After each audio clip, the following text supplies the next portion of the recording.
মাঝে মাঝে কবরস্থানে যাবেন। আল্লাহ রাসূল সাল্লাল্লাহু আলাইহি ওয়াসাল্লাম বলেছেন, নাহাইতুকুম আন জিয়ারাতিল কবুর আলআনা ফাজুরুহা ফাইন্নাহা তুযাক্কিরুল আখিরা।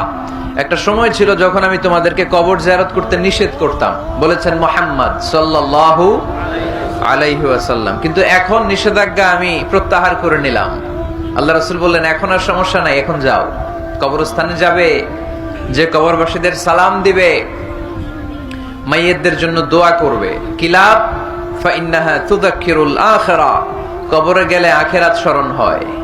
স্মরণ হয় না?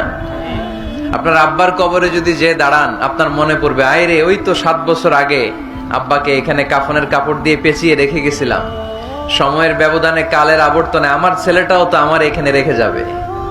কথা বলেন? It's a reminder, it's a live reminder for every human being in the world.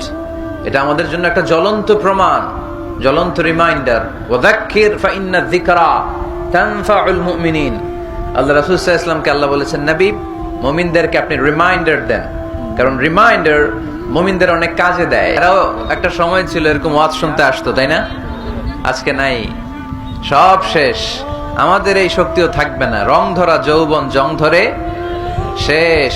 মরিচিকার পেছনে ছুটছি আমরা পাগলের মতো, ব্যস্ত সবাই, সবাই ব্যস্ত, সুপার বিজি। কেন বিজি নিজেও জানে না। এজন্য এই ব্যস্ততা থামিয়ে আমরা যেন একটু থমকে দাঁড়াই, আমরা যেন ভাবি কেন এই দুনিয়ায় আসলাম।